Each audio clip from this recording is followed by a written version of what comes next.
Good afternoon, everyone. Welcome to a very interesting session around personal branding, the pitch. How does one create their own, public speaking uh, ability, and also to find some tips and tricks. And we'll also have some discussion around the upcoming book by Dr. Divya Jetli here. So I'm Santosh Kumar. I'm the current Vice National Chairman of Young Leaders Council. I'm excited to have you all. We have almost 125. The number is just climbing up, and I'm excited to have you all join on a Thursday evening for this very interesting session. And I have with me one of the best persons in the public speaking world, in the personal branding world, in the content world that I've come across. I've known Divya, Dr. Divya Jetli, for last 5 years. We've interacted multiple times in various forums, and I'm excited to have you here, Dr. Jetli. I'll give you a bit of background about the person we are going to hear today from. She's more like a Durga, I would say. She has eight different or nine different avatars, I would say. So she is an author and motivational speaker. She is an award-winning entrepreneur. She is an executive coach and management consultant. She's also a board advisor and also qualified independent director, right? And is that enough, or I'll have more?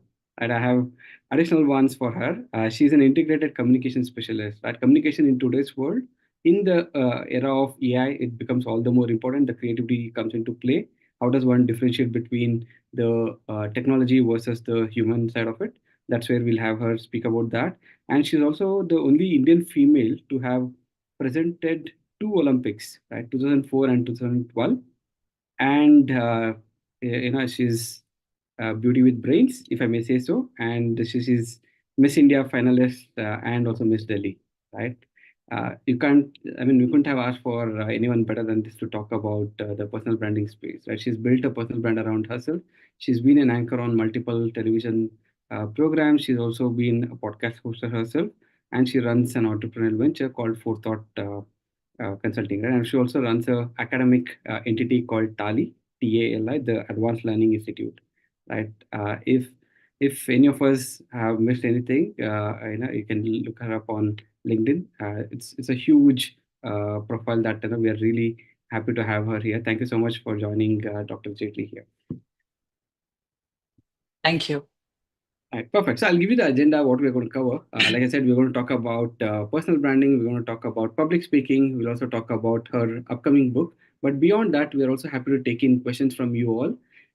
So this conversation is going to revolve around what one has to do to become a better public speaker, and also what are the ways to improve your personal branding, be it through content, be it through presentation abilities that we can build on, and also to ensure that how do we really create our aura around in a large forum as also in a boardroom, right? And there are two different extremes of it, right? So in a large forum with 500,000 people around, how does one create that public aura? To in a very key elemental in a 15, 20 member in a boardroom, how does one drive through and create a personality presence there, right? So we want to start with that. First, let me welcome you again, Dr. Divya Jetli. I'll call you Divya because we're friends. Absolutely. Thank you, Santosh.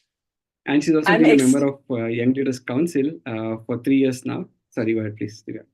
I was just about to tell everyone that while Santosh has been very gracious in sharing such an elaborate introduction, he is also the reason how I became a member of the YLC at AIMA. So thank you, Santosh. It's been an interesting journey, and I'm happy that we both are teaming up for this session today. Likewise, likewise. Pleasure is all mine now. So let's start with the book, right? Let's talk about beyond the pitch. There's a wordplay in the name itself. Let's start with that. Help Yes. us understand what's the wordplay about. So beyond the pitch, where pitch, of course, is pun intended, we often talk about pitch in terms of a cricket pitch. We talk about elevator pitch. We talk about communication pitch. And today we are living in a world where we have to constantly push the envelope and go beyond the pitch. Well, digital transformation and the dissolving of the international work boundaries have brought work into our homes, into our boardrooms, into our, conference rooms, and into our virtual rooms. So, how can we really go beyond the pitch is what my book is all about. Often I see a lot of leaders and a lot of youngsters, our managers, seeing YouTube videos of many American authors, American writers. And I truly believe, through my 25 years of experience, that we all have a very different genetic disposition, especially as Indians. So to emulate or to copy or take inspiration from somebody who's from a developed country might not be the right way to go about it. And that's why I created Beyond the Pitch. Brilliant. So, see, Divya, we have about over 200 people in the audience now. This congregation involves people at a senior level. We also have some young folks who are early career professionals as well. So, what's in it for each of these generations that are out there in the audience today? What is it as a takeaway for them from this book? So I truly believe, Santosh, that public speaking in today's new normal or today's world is not limited to only, auditoriums or when you're on stage. What I have learned and what I have imbibed is you are doing public speaking even on a virtual call when you are meeting your customer, your client, or personally, you are representing your family at a wedding events and a wedding function. How do you put yourself forth and forward in the best possible manner that creates a recordal value in the other person's mind and also help you create a little bit of brand perception, which is related with your personality and your aura? So that's where the play of public speaking skills, I feel, really comes in. It is into our personal lives. It is connecting our personal and professional lives. It is making us better and effective communicators. And I feel that considering the generational diversity that we have in this meeting room, it is going to benefit one and all. In fact, I truly believe that if there are some homemakers who also read my book, even they will benefit of how to put yourself in the best way forward and hence groom your children. Brilliant. So there's between or on the other extreme social setting to professional setting, there's something for everyone to take away from this book, is what I gather. I have a Absolutely. primary question. I've been actively involved in networking for almost like a decade and a half now, and I've had a previous corporate life. I've also been a founder. Sometimes it gets overwhelming, right? When you try to be someone, you're not naturally yourself, right? You have to be conscious about how does one really put across a point, and do you have to look at grooming in terms of the physical presence? Do you look at the right kind of words to have while speaking out? Uh, at, it does feel overwhelming for anyone, right? And so, is it natural to do that, or should we just say that this is the world that we are in? Do I need to create like a digital avatar in the arena of the AR that we speak about, right? Do I maintain my own avatar when I'm with people, and I'm an individual self differently when I'm alone or when I'm with my close knit circle? Sure, sure. So I'm going to, include your question into an answer, which is the foundation of public speaking skills, which is the three V's. And I have encapsulated that very well in my book as well. Now, the three V's are verbal, visual, and vocal. So, as the names are self explanatory, visual means how do you present in terms of body language, your personality, the energy, the vibe. These are different words that you carry when it comes to the visual communication or the visual aspect of it. And we all, or some of us, might be aware that it is 55% of communication which happens non-verbally or rather visually. So if we are mindful of that, we will alter our body language, we will alter the way we write emails, we will alter the way we conduct our conversations with our peers also, not just seniors. It's very easy to network with seniors. How about your peers and the Gen Z and the Gen Alpha that we are working in our teams today? Now, vocal is all about your vocal cords. How do you use speech flow influencers to your benefit? We all use the word tonality. Aapki tone kharab hai. We are so quick to accuse somebody that, oh, he or she spoke to me very rudely. Well, the words can be said in very different tonalities and in very different manners. So, how can we harness that power of vocal strength? What is our voice type? Where is our pitch? All of this info is something which helps us become a better public speaker and communicate effectively. And the third is, of course, verbal. So interestingly, there's only 7% weightage of verbal aspect in public speaking, or I would say vocabulary. People think being a public speaker means using complex words, but I truly believe that as leaders, if you can bring 35,000 feet to 5,000 feet, is where your leadership skills take you to the next level. It helps you establish a personal brand because you cater to the entire diversity of audience wherever you are interacting with and influencing minds. Absolutely, I can completely agree with you. I think it's a myth to create complex term or throw in complex terms, and people will get impressed. But it's also you tend to lose a lot of your audience when we try to complicate anything that we're speaking about. And also, this is surprising to me that 55% of the public speaking or even personality building is generally non-verbal, right? And we tend to believe that our body language probably has a good weightage, but maybe not that high in terms of vocal and body language. I'll take that as a learning for myself.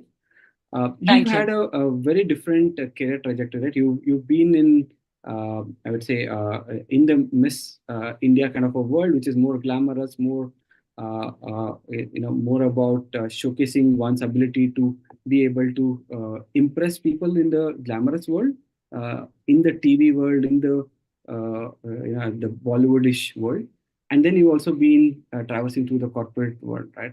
How did that shift happen? Any challenges, any learnings from those will also be helpful for our audience.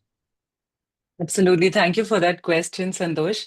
I have always been driven with the philosophy that if you don't get a seat at the table, just create a table for yourself.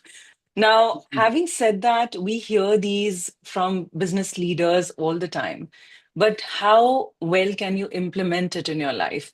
So I remember I was studying to be an engineer, and then modeling happened, and Miss India happened, and Miss Delhi happened, and everybody said, well, this is the time to become a ramp model. And at the age of 19, you start getting these offers to walk the ramp in fashion world around across in Milan and in Paris. So I think from there, one thing which I maintained, and my parents, who are both academically inclined, they always said, keep learning, keep growing, keep qualifying, because it will never let you down.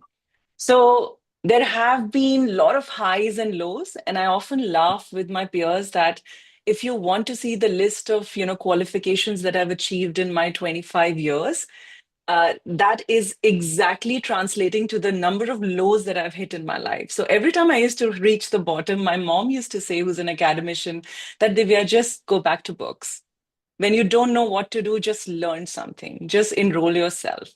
And my father, being from the army and being a disciplinarian, he said, keep your values and transferable skills intact. So I feel my transferable skills, my values of integrity and discipline, my eagerness to learn, all these three attributed to my transitioning from one industry to the other. But one challenge which I have consistently faced and I continue to face today is unconscious bias. Because there is this whole, misconception that beautiful girls or Miss Indias cannot really be successful in the boardrooms. And I'm committed to really breaking that barrier. And I want to break that glass ceiling to say that if I can walk the ramp for our country at international, fashion brands and ramp walks around the world, and today working hard and navigating through the conversations in my career, going from one industry to the other, I have absolutely reached a place where I am rubbing shoulders with boardroom directors who judge me, who perceive me as somebody who might be brainless or who gets stuck at my face and don't go to my brain. Well, I think it is a tough ride. There are many challenges, but if we overcome or identify that what are the kind of biases. So just to let everyone know, Santosh, there are 137 cognitive biases. And to add to that, we live in a country where there's so much of diversity that we have so many cultural and communication biases. So if we are aware, I think that is where you can overcome these setbacks, become more resilient, and become the leader that I've become today. And we're glad that all those learnings are helping us also dip into your insights, and we can learn from that. I think the audience is going to be happy about that. I'll take a quick pause here. I'll also just want to get the audience activated. If there are any questions for Dr. Divya Jetli, please start posting it around. I'll take in the questions on the merit, and also we'll try and have a Q&A at the end of the session. So coming back to our conversation, Divya.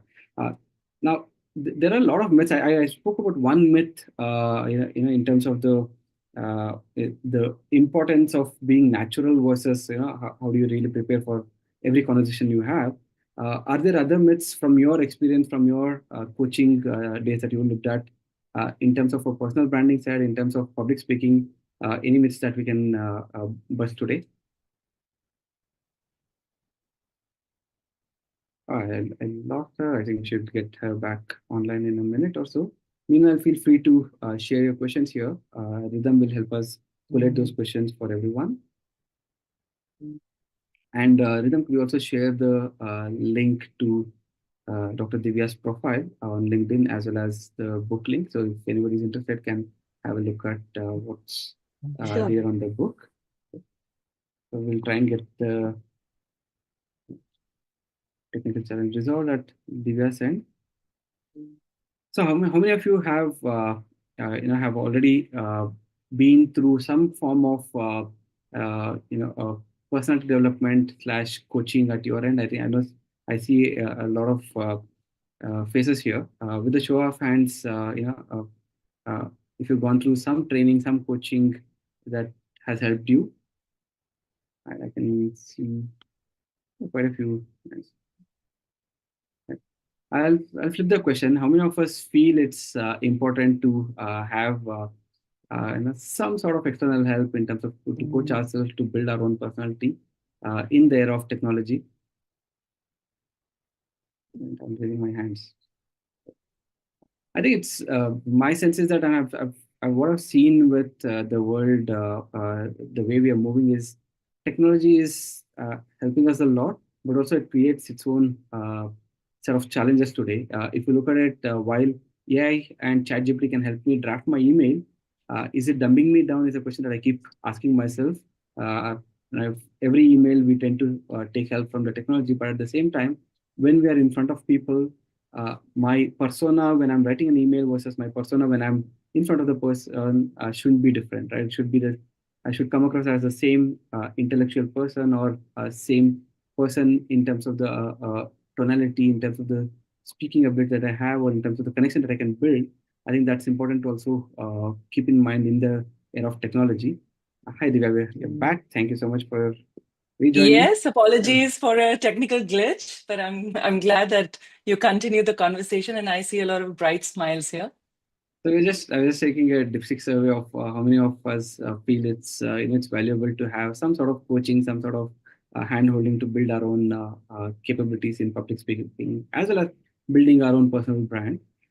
Before you dropped off, I was asking a question about what are the other myths that you come across that we can bust today. I'm sure there are pretty long list of myths that are out there.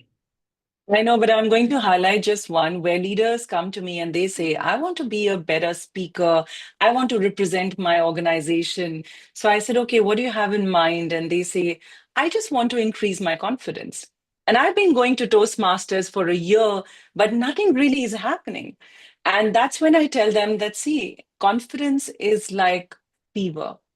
It's a diagnostic. You go to a doctor and you say, I have fever. And then the expert runs tests on you. But why do you have fever? Is it COVID? Is it viral? Is it dengue? Is it chikungunya? So, as an expert, it's my job to do the RCA and find out the real root cause of what is really creating a barrier for you to be an effective public speaker. And once I hold that thread and hand it over to you, that's when you need to just overcome that. And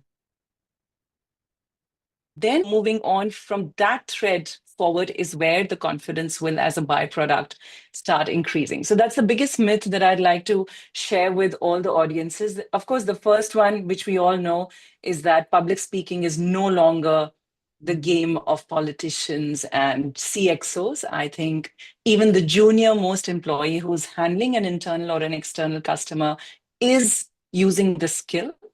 And that is the right time to start orienting and grooming them if we want to really indulge in success, wanting to groom some working skill is only about confidence improvement. It is more We to lost you a that. bit towards the end. Was it that you were mentioning that it's confidence that has to be built in to be a better public speaker?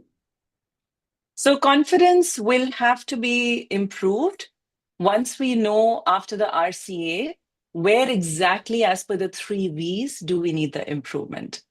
Is it visual? Is it verbal? Is it vocal? And then as an expert, you practice that. And once you know exactly what to build on, that's when in that direction you keep practicing. Otherwise, then you're just like a directionless rudder and you're just going on doing practice without knowing what really you need to do. Which Absolutely. also, I also want to share with everyone that very often, because communication is a foundation of public speaking, and very often people feel just knowing English language is effective communication. And it's not so. So we also need to be aligned with the concept that if you're not able to communicate, or as leader, you have to repeat everything few times to your team or your peers or your seniors to drive a point home, clearly you're not harnessing your 3 Vs to be a better communicator. That's an interesting point you made. I want to sort of get more deeper into that. You said the language may not be the most important aspect of communication, while in theory it sounds good, but in practice, isn't language the most important way to put across a point? I know, we spoke about body language, but with that, isn't English in today's world, where it's so common a language to have a conversation on? Isn't a good grip on English very important to build your communication skills? Now, how do we understand good grip? Again, everybody wants to be Dr. Shashi Tharoor, where we call vaccination inoculation, right? But Or you internal can, filter. exactly. But it suits his personality. He's invested time in building his vocabulary, which we all can. But if we want to be effective and good public speakers, we need to also articulate well, which means using the right word to express the right meaning. Very often, when I'm doing consulting in growth strategy or corporate communications, half the times in tech companies, the confusion is what has the client said who's sitting in the US or in Germany, and what has, as Indians, we've understood. And that particular word has different meanings in everyone's head. And that's where the miscommunication and communication gap is happening. And this is happening in an era where we have so many tools. So we have WhatsApp, we have Slack, we are using Microsoft, and yet we are complaining about communication gaps. So clearly, English is not the problem. Using your English proficiency or English language to express the right meaning. And a lot of times we all have seen those emails which go in caps lock and one email after the other, and the thread is going on. But I always, share with everyone that it's the rule of ABC. Please remember accuracy, brevity, clarity. If you can master this as a leader, you need to say more with less. If you think you have to say a one full paragraph or 700 words to either give a citation or a show cause notice, guess what? It's not driving a point home. Absolutely. I can completely concur on that. I'll probably share a very interesting instance that I have come across in my life. I used to work out of Paris, and a lot of my clients used to be based out of London. And interestingly, there's a term that is, for us Indians and also in the US influenced world, the word shame is not such a big, impactful word. But at the same time, some of us do get offended with that. But in the English British world, they use shame, very easily for, or sort of used to uh, uh, very frequently, I would say, in the phrase like, "What a shame it didn't happen," right? But that, if you put it in the corporate world, when I came across this, I'm talking about when I was 21 and I started working, and this happened to me, and when one of my colleagues, in a call, she mentioned that, oh, what a shame you couldn't finish the work on time. And for us, shameful was a bit harder hit as Indians. And very early in my career, I was taken aback. I literally felt so depressed on that day. What has happened? What have I done? I mean, have I really, ruffled too many feathers in the oar? Uh, but and it took me a while to realize that each of them have a different way to use the lingo, the language to their advantage to showcase the feeling. But it's also important to understand in the global arena that we are in, we should also have empathy as part of our conversations, as part of our public speaking activity as well, right? So that brings me to the question of how important is empathy. I mean, I felt it's important, but I would love to hear from you. Oh, yes. I think being empathetic as a leader today is connected somewhere to your cognitive and emotional intelligence. So, and I think that awareness is also coming that as business leaders or people in business, as professionals in business, you are no longer sticking to what you know best. So I always tell everyone, all professionals, that your first decade of your life, you're chasing and building expertise of what you know, and which is fair enough. And in mid-sized organizations, your first decade of your career comes till about roughly 8 years or so. After that, you start becoming a team leader and you graduate further from there. Now, what we need to understand is the moment you become a team leader, then your managerial skills have a play as well. Now, we talk about managerial skills or leadership skills. Well, immediately the quotient of empathy or emotional quotient really comes in. Because without an emotional connect, we really can't make progress. I mean, we all remember the ad commercials, which have a little bit of an emotional connect, right?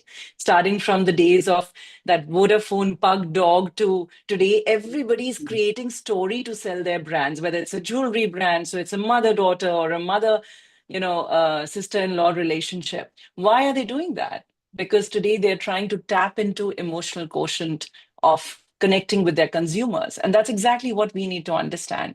In fact, today I see a lot of my peers who have children trying to sell EQ more than IQ to their kids. And the negotiations are happening, keeping in mind the EQ. So we need to be empathetic, which also means for me as a public speaker that you need to take care of 7 C's of communication. So, how can you show empathy? And I think empathy can be shown with 7 C's, and that's clear, concise, concrete, correct, coherent, complete, and courteous. I'm going to repeat that one more time. We can show empathy with being clear, concise, concrete, correct, coherent, complete, and courteous. If we remember the 7 C's and we remember the ABC rule, let me tell you whether it's verbal communication or written on LinkedIn or your emails, I think we'll be able to mitigate a lot of conflicts that arises out of miscommunication. Brilliant. So I've taken three different notations for myself now. Uh, but you did mention something around storytelling, right? When you were answering this question, that sort of piqued my interest. Uh, I know you're a strong advocate of storytelling, right? And we tend to believe that we have it naturally amongst us when we are in certain set of groups. We are generally good storytellers, but when we are put in out of our comfort zone in a larger audience, or it could be a different set of audience, uh, whether we are I don't know if it's to be seen as our ability to create a story on the fly and tell it out, or is it our inhibition that about our own confidence that comes into play? How much I know it's important, but how important is storytelling to really capture the audience, and how does one develop that capability, irrespective of what audience you have, right? Not just my kith and kin, my close friends, but also in a difficult situation, it would be a boardroom. Can I still use my storytelling ability to capture the audience? Absolutely. In my opinion and experience, Santosh, I feel storytelling or using storytelling in business rooms should be reserved for senior people. Today, a lot of youngsters feel, oh, that's the go-to word, and let's just use it and incorporate it. I wouldn't really support that thought. And in the audience today, I see very senior speakers like Malik sir, Colonel sir, Goel sir. They all are senior people who've been using storytelling. Now, where does story really come from? Story comes from your experiences. But we all have experiences, and especially somebody who's had 4 decades of experience. How do you craft a compelling story is where the difference lies. Now, are you going to go into the nitty-gritties and verbatim going to dialogue that, oh, sometimes I've seen leaders say, I'm going to tell a story. And then they go into, then I said this, and she said this, and I said this. But that's not a way to tell the story. So, art of storytelling revolves around the 3 Ws: why, what, when. When do you break into, sharing a story? What is your build-up? And when do you end it? You have to be aware of absolutely cutting it off at the right time before your audience loses interest. Otherwise, the story can go on. It's not like our grandmother who's telling a nighttime story, putting us to sleep. We can't put our audiences to sleep, right? And then the what and the why. Why are you telling the story? Because there has to be a moral of the story. A lot of people land up, and senior leaders that I meet, they land up telling a story, but they don't really define the key takeaways. To summarize and put key takeaways, well, some audience might be very, very smart to have their key takeaways, but some audience might be young. When we're talking about diversity of profile of audiences that we deal with, it's important to take at least or give out at least 3 important key takeaways when you're sharing a story. So your why, what, when has to be at the key center of when you are crafting your story. And then you have experts like me who tell you, how can you tell a better story? Where should you pause? What should be your voice modulation? What suits your tonality? Should you really bite the edges of your words? Should you really blend the edges of your words? And there are so many technicalities to it. So as a coach, I groom very senior CXOs, but I would request the younger professionals to refrain from it. Cool. But for the younger professionals, Divya, would you say that they can still use that or build on the art of storytelling amongst the peers? Absolutely. Why not? I mean, today, if the peers who have a attention span of a pigeon have all the patience in the world to hear your stories, absolutely. Then you have those friends for life, even in an office environment.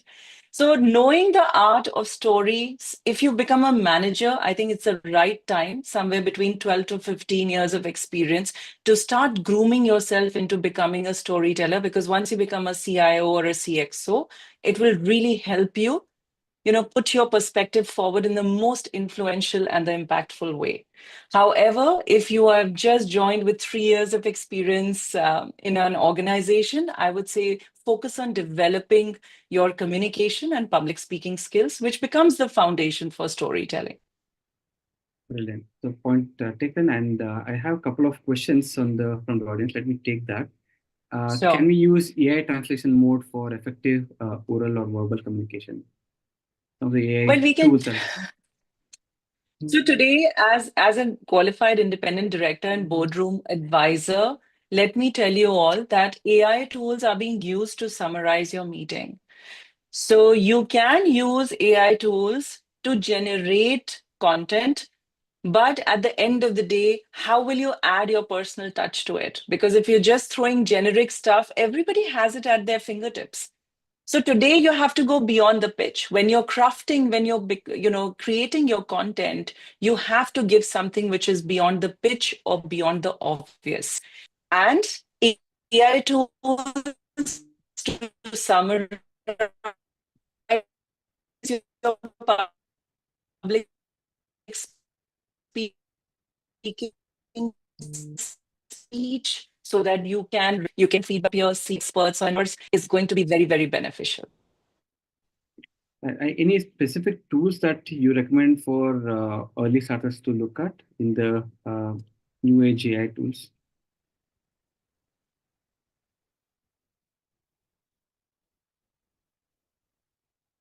Yes.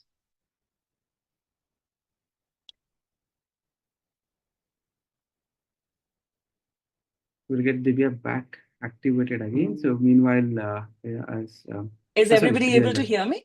no, we lost you in between. So I was asking a question about, there's a question actually in the comment or chat section. Which are the AI tools that you recommend, to start with? Are there anything that you have come across and you strongly support? Right. So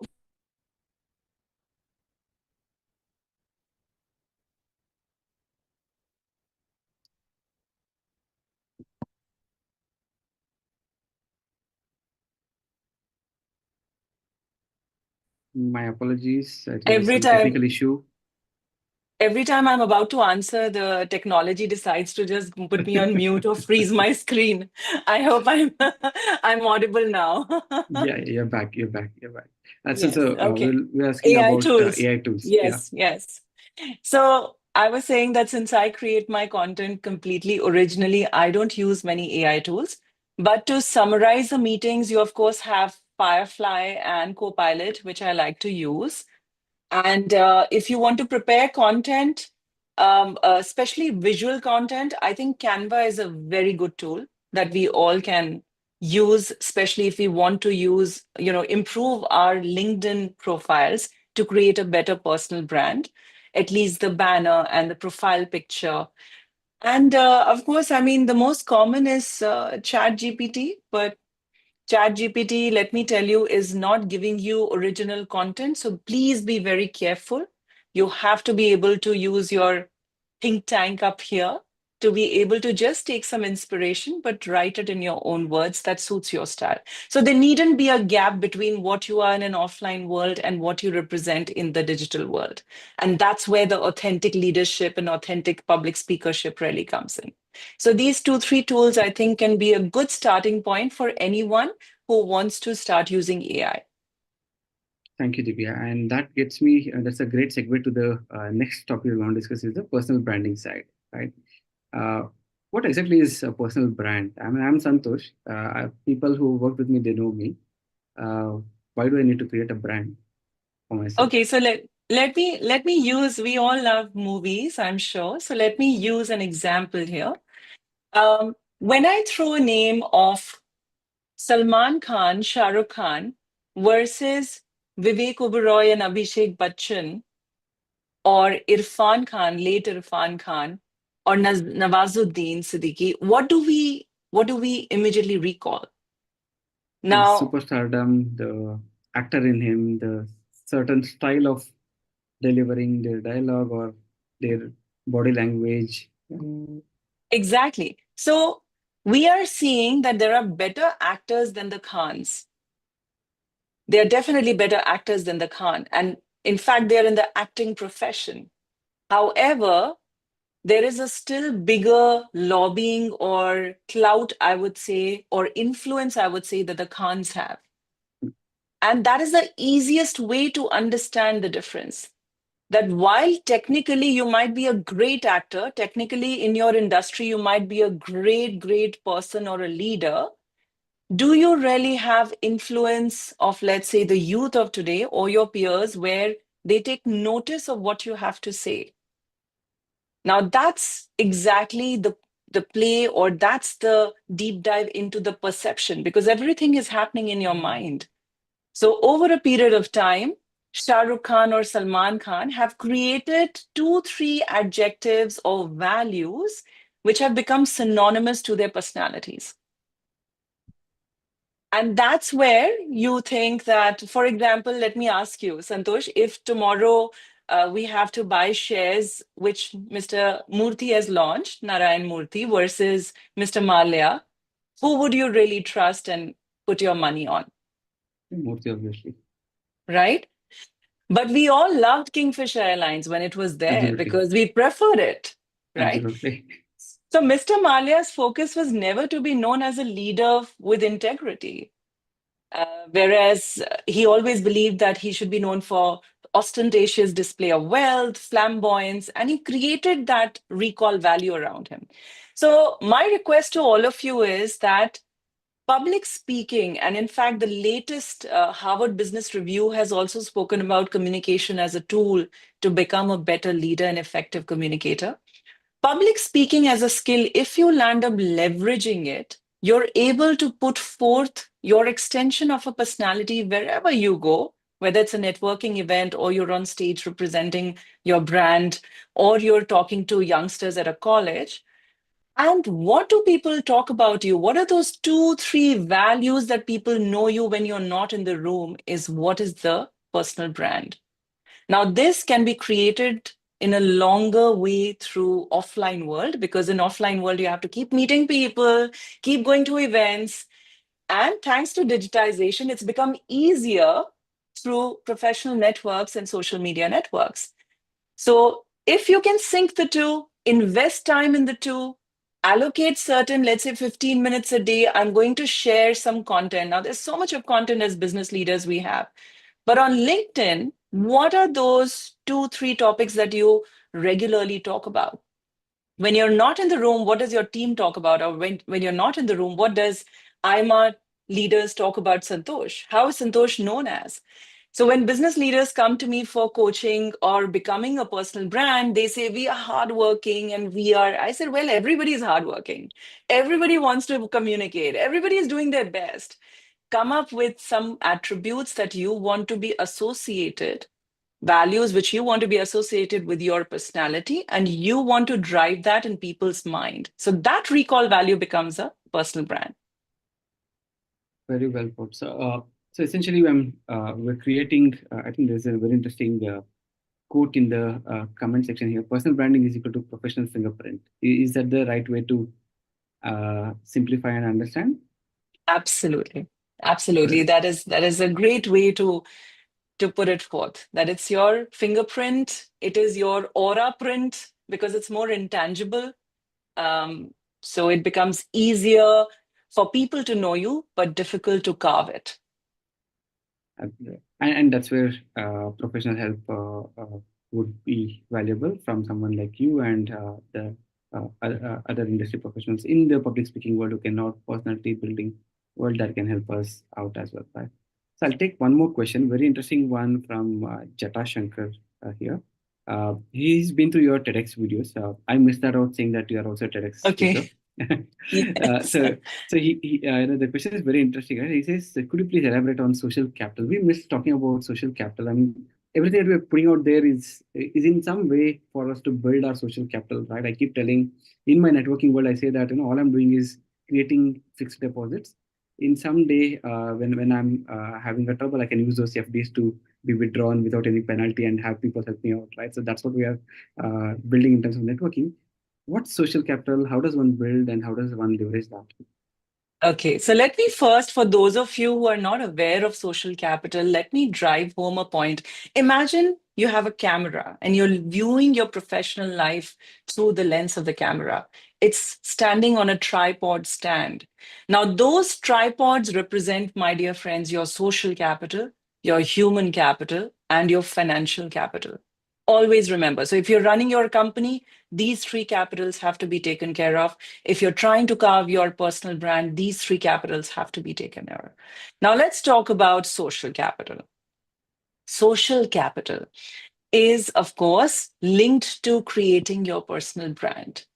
But at the end of the day, social capital is also about how you are perceived with respect to your communication skills, how society is helping you create your identity in a social environment. And today, social capital building has crept into our professional world as well. So it doesn't matter. You could be in defense forces, you have a social capital. You could be, like I said at the start of the session, at a wedding function with your family, you have a social capital.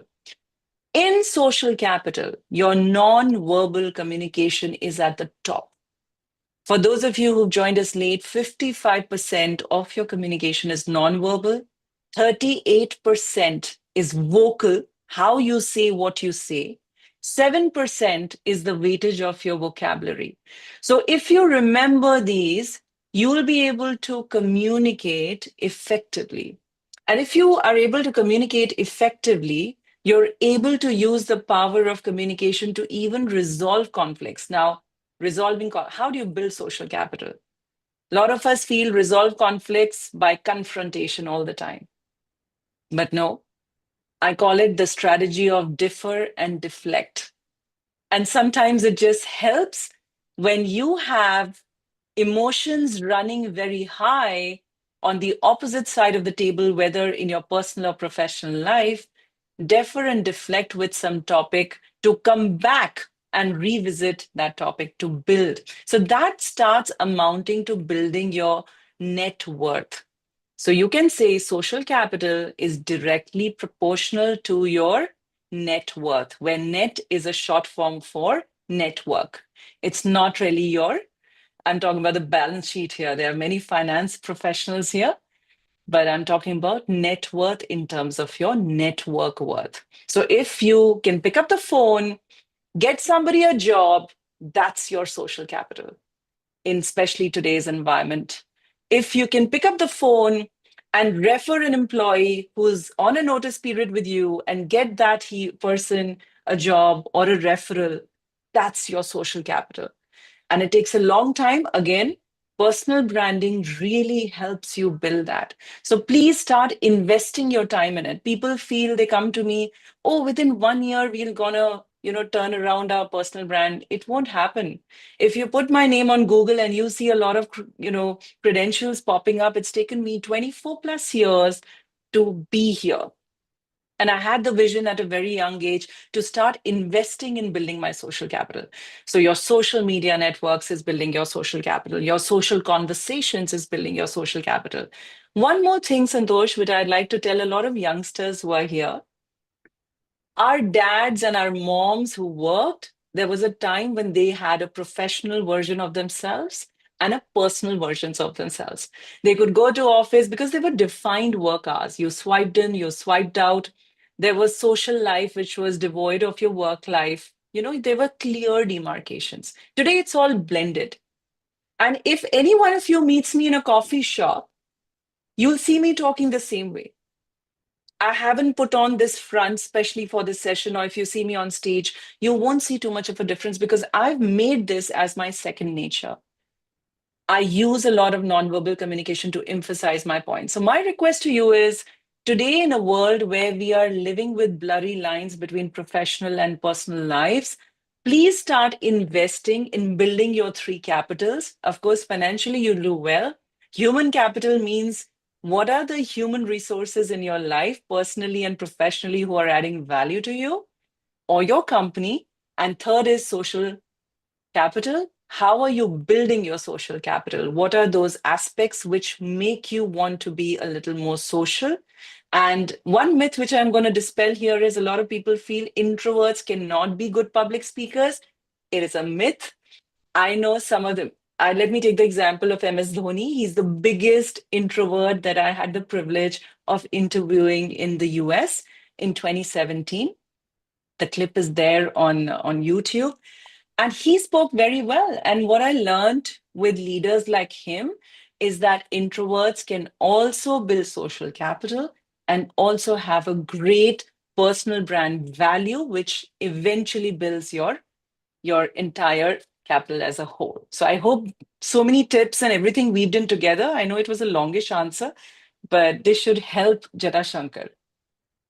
Thank you so much for elaborating on that. I think just to add to the point, my childhood has been, I've come across as an introvert. I've always felt that I was an introvert until I passed out of my graduation, right? When I was thrown into the corporate world, I started realizing that, I can't be, if I'm ambitious, if I'm aspirational, I can't be, sitting at the sides. I need to somehow get into the center stage in whatever shape and form and try and build my own social capital and net worth. And I think it's just an interesting journey for me as well. For 22 years, I've sort of, changed my ability to speak in the larger forums as well. I think it's also about practice, right? And how much of practice is, how much ever you do, there's nothing that can take away from practice. I would say that the more you put yourself in those kind of uncomfortable situations, you tend to get better every day, right? It's more like I keep telling, swimming can't be learned through YouTube videos, right? You need to get into Oh, the water. yes. Oh, It's, yes. A lot of people feel that great speakers are born, but it's not true. My parents are in this, I'm a regular middle class girl born to a class family. My parents are a part of this session. And I think they've groomed me into a speaker that I've become.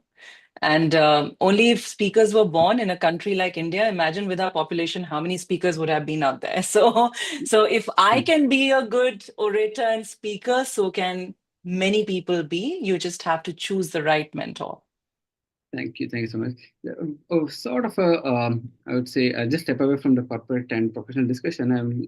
I'll talk about, I want to talk about parenting a bit because you mentioned that about your parents helping you out there.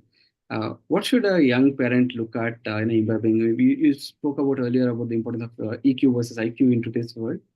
Any tips for young parents on how to groom their kids in this new age world?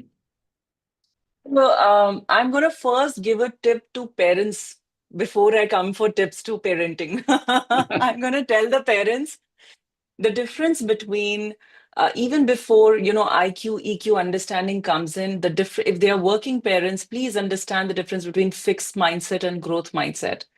What happens is that when something is working for us very well in a professional journey or a personal journey, we get so complacent, we don't want to change the dynamics.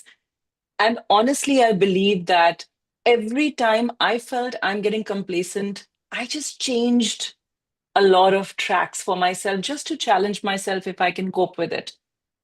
And it became a habit. So I'm never afraid of change. In fact, the moment the change is thrown at me, I always embrace it as a challenge and I say, okay, how can we do better? Now, certain parents in today's time who are living with a paucity of time to give to their children, they have resources at their beck and call. I feel they are getting complacent and they are using too much AI and too many tools to bring up their children. It is important to push your child like my mom did. She was always a supporter of holistic development. So while academics is important, and today there's so much pressure on academics, please focus on the overall personality development, which means like I did, push your child for debates and declamations. Today, I see parents about, oh, I'm taking them to, golf classes and I'm taking them to chess classes, and everybody wants Olympians here. But I think it's important to also develop storytellers and elocution experts and debaters and how to put forward your point without getting angry. So debating really helps you, putting your point forward and agree to disagree. So parents, if you're here, please focus on the CCA development, which is co-curricular activities. Do not neglect it in the school. There is so much facilities that every school provides. You all are chasing just the numbers. It doesn't get you anywhere. Thank you on that. And I'll take, in interest of time, I'll move into the questions. I'll look at some interesting questions. There's one from Ms. Sonam Garo. She asks, what will you advise someone from switching a role from back end to front end kind of a job? How does one prepare for it? Okay, back into front end. Well, first and foremost, start working on your communication skills. I mean, that's your first thing, right? And when I say communication, I'm focusing again on 3 V's. All of us, we land up working on our verbal, vocal, English proficiency, but you also have to be. It is very putting off for me when I give out my time for leadership coaching and the leaders, and I won't take names, big managing directors, they show up with unshaven t-shirt. So then I feel I'm not respected enough. And then they say, oh, well, we don't really meet customers. We are working in a data company. But I feel that as a respect to your own self, it is important that you focus on the visual aspect of communication as well. It will not just help other person see how much you respect yourself, but also give out the respect to the other person's time. So if you're coming, that's your first cue. The visual aspect, the body language aspect of coming in from back end to the front end, please start working on that communication aspect first.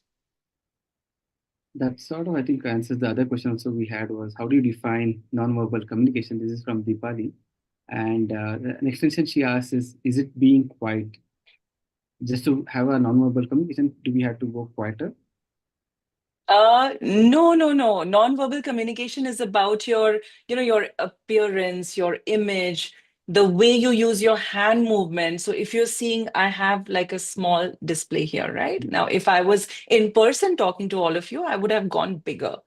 But a lot of people, and I'm sure you all will agree, when they are on virtual call, this is where they are, isn't it? I mean, this is where they are, or they are here and they don't use their hands at all. So I'm talking about the visual support to express what you're trying to say, professionally and personally. And if you start working on your body language, what is the tilt, head tilt? What does that signify to the other person? When you cross your arms, should you cross your arms? What should be your eye contact? Should you stare? Should you keep looking away? Should you keep blinking your eyes? There's a lot available online. If that doesn't satisfy you, there are mentors. There are many mentors here in this session.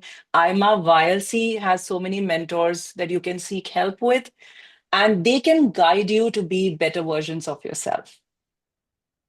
Absolutely. I think it's first step is to realize what we lack. I think once you know that, then you know that what help to take. You figure out what's available.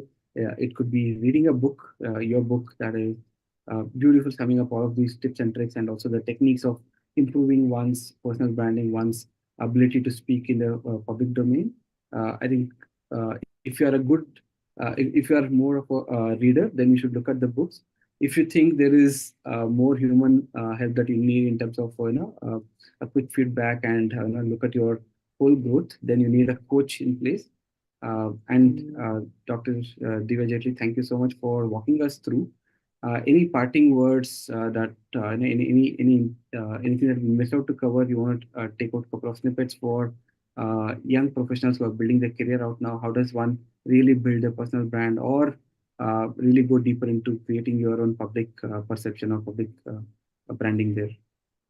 Well, as a conclusion of this session, and I know I couldn't really address all the questions, but if you do have, reach out to me. I'm very active on all the social media platforms. My parting thoughts with all of you is that achievers are first believers. And to be an effective leader, it doesn't mean that you need to have a team size of 2,000 people or 200 people. Even if you have two people, you can be an effective leader. Even if you don't have any team members, you're a startup, you can be an effective leader. Leadership starts from within, your personal leadership, your intrinsic values. So my request to you is please start doing SWOT analysis, which is your strengths, weaknesses, opportunities, threats, as a first step to your personal brand. Find out what are those 2, 3 strengths that you want to be known for. Start driving your communication, whether it's on professional network like LinkedIn or networking platforms like AIMA, CII, FICCI. Start driving that with respect to your personality. Make it synonymous to your name. And that's when you will start building. So content is king, my dear friends. Be a believer that you can do it. Start with baby steps, and always remember that if you want to walk fast, you walk alone. If you want to walk far, you have to walk together. So if you want to collaborate, you will have to learn to use communication and public speaking effectively. Learn more from my book. Thank you so much. Let me summarize this. There's a lot of takeaways for me. I'll quickly summarize, and I've just made a set of notes. I think it's helpful for everyone as well. I'll share the important elements that we took away from this chat. We talked about the 3 V's: verbal, visual, and vocal communication. So uh, the most important thing to remember is 55% of our communication is essentially non-verbal, right? And we talked about the rule of ABC, right? The accuracy, brevity, clarity in the communication, right? We also spoke about the 7 C's of communication. We also discussed about the importance of storytelling, personal branding, how to build one's ability to be in the public domain and be a public speaker. We spoke about the 3 W's as well, the what, why, and when of the storytelling. It's not just that we get into an uncalled for storytelling session, but really ensure that there is when do you start, when do you end, and what's the whole point of doing this, and why you're doing this. And if you have that, that sort of helps in creating a very interesting storytelling aspect there when you build a narrative. We also spoke about very interesting technique we talked about, defer and deflect. Right, I think some of us do it naturally, but it's also important to keep that in mind whenever there's a tense situation, whether in work or in social sphere. It's important to give that space out the reactions so that the fire sort of eases out there whenever there's a heated argument. Then we spoke about the social capital, the net worth, the networking worth that one can build in the social arena, and this is where really you talk about your ability to uh, get help when it is needed, and also your ability to get help for someone else when it is a need there. That's you're essentially taking an FD from one side and depositing on the other side, and then you can call for that FD at some point in time to help someone else. So it sort of it sort of helps the whole world get better. And the most important takeaway for me was the personal branding is about what people think when you're not in the room. And that's probably the essence of the whole personal branding.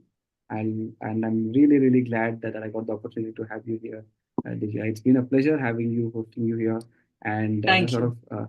of picking your brain and getting those insights and these pearls of wisdom. I think is going to help us all a long way to further our own personal branding. And best wishes on your new book.